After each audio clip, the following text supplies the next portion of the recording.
میرے گھر والے کہنے لگے کھانا چھوڑ دیں پہلے اس کی بات سن لے. میں نے کہا پتر کیا ہوا, کسی نے مارا ہے کسی استاد نے؟ کہنے لگے نہیں حضرت, گھر فون کیا تھا تو میری اماں اور ابا کی لڑائی ہو رہی ہے. بچہ کانپ رہا ہے, ٹانگیں کانپ رہی ہیں. میں نے کہا کیا ہو کیا گیا تمہیں پتر, لڑائی ہو رہی ہے تو گھروں میں ہو ہی جاتی ہے. کہنے لگے نہیں, آپ کو پتہ نہیں وہ بڑا سخت لڑتے ہیں. میرے والد جب میری والدہ کو مارنے کے لیے آگے بڑھتے ہیں تو ہم سارے چار پنجوں کے نیچے چھپ جاتے ہیں. ہمیں خوف آتا ہے, وہ منظر خطرناک ہوتا ہے. یہ کون تکلیف دے رہا ہے اپنے بچوں کو؟ یہاں بیٹھے ہمارے ہاں میلوں دور رہتے تھے اس کے گھر والے, تو وہ تکلیف میں تھا, تو گھر میں کیا کیفیت ہوگی؟ اگر حوصلہ ہو, صبر ہو, قناعت ہو, اللہ کے دیے ہوئے تھوڑے رزق پر ہمیں راضی رہنا آتا ہو, ہمارے گھروں میں سکون آئے, اطمینان آئے. ہم جو زندگی بڑی خوشی خوشی گزار سکتے ہیں, ہمارے مزاجوں کا لالچ, ہماری طبیعتوں کی بے راہ روی, ہماری جھوٹی انا کا بت, ان ساری چیزوں کو ختم کر دیتا ہے.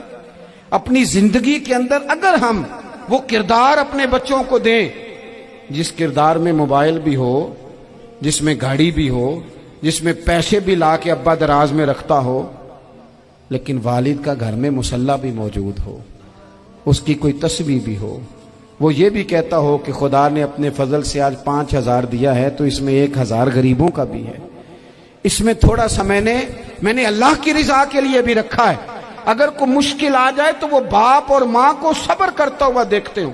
اگر ایک باپ کر بات کرے تو دوسرا برداشت کرتا ہو. خدا را اپنی اولادوں کو اس اذیت کا شکار نہ کرو.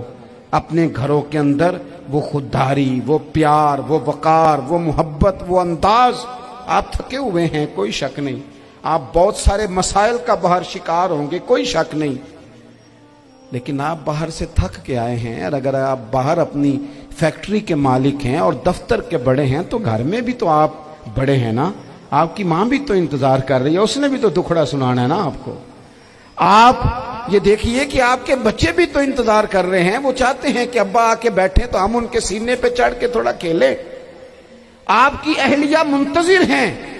کچھ باتیں بیوی کسی اور سے نہیں کہہ سکتی, صرف اپنے شوہر سے کہتی ہے, لیکن وہ تو آتے ہی جلال میں آ گئے صاحب. وہ کہنے لگے تو بڑی نالائق ہے, میں تھکا ماندہ آیا ہوں اور تو نے مجھے کہانی سنا دی ہے. وہ اس خاتون سے شدت کے ساتھ پیش آنے لگے. میرے رسول پاک کی حیات نور کو دیکھو, حضرت ام ایمن حضور کی رضائی والدہ ہیں, ان کی بھی خدمت ہو رہی ہے. حضرت حلیمہ سعدی آ رہی ہیں تو خدمت ہو رہی ہے.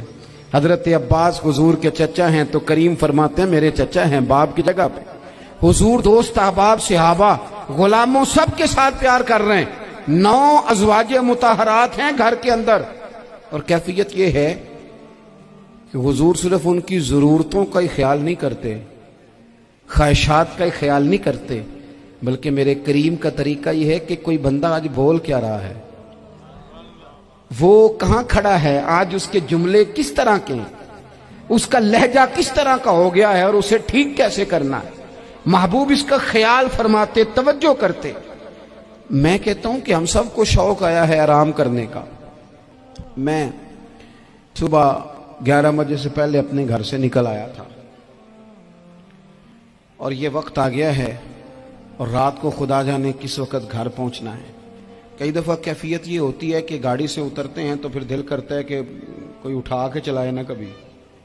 اس کے باوجود بہت سارے لوگ ناراض رہتے ہیں کہ ہم سے مل کے نہیں گئے, فوٹو نہیں کھنچوا کے گئے, فلانی جگہ چائے نہیں پی کے گئے. یہ تسلسل ہے.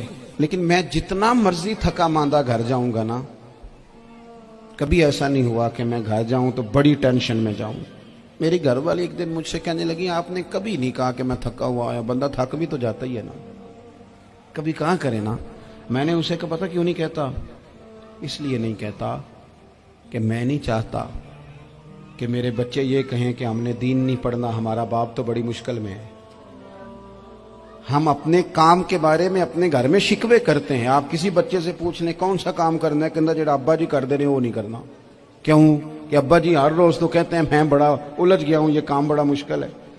میں چاہتا ہوں کہ میں اپنے بچوں کو یہ بتاؤں کہ پتر میں تو جدھر جاتا ہوں پھول ہی پھول ہیں, میں تو جدھر سے گزرتا ہوں محبت ہی محبت ہے.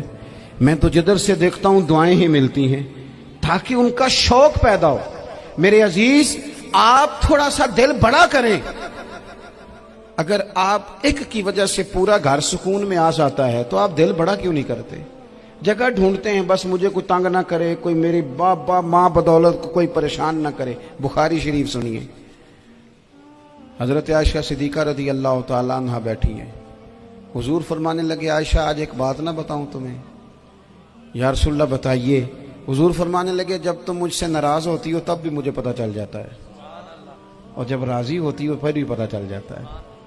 تو حضرت سیدہ عائشہ صدیقہ بات سن کے بڑی خوش ہوئی، یا رسول اللہ وہ کیسے؟ حضور فرمانے لگے کبھی کبھی تم قسم اٹھاتی ہو۔ یا رسول اللہ ہاں۔ فرمایا جب ہوتی ہو نا راضی، خوش، تو پھر کہتی ہو مجھے رب محمد کی قسم صلی اللہ علیہ وسلم، پھر تم میرے نام کے ساتھ رب کریم کا نام ملا کے قسم اٹھاتی ہو، رب محمد کی قسم۔ یا رسول اللہ بالکل ایسے ہی ہے۔ اور فرمایا جب تمہارے دل میں کوئی بات ہوتی ہے نا تو پھر تم کہتی ہو مجھے رب ابراہیم علیہ السلام کی قسم، پھر تم رب محمد نہیں کہتی۔ یہ بخاری مسلم میں موجود ہے۔ حضرت عائشہ صدیقہ نے تو بات سنی تو کھل گئی طبیعت، کہنے لگی کریم صدقے جاؤں، یہاں تک خیال فرماتے ہو؟ کس کے جملے کہاں پہنچ گئے، یہاں تک خیال ہے؟ فرمایا مجھے پتہ چل جاتا ہے کہ تمہاری کیفیت کیا ہے، کہاں کھڑی ہو۔ اور بھئی ہم تو اپنی ماں کا بھی خیال نہیں رکھتے۔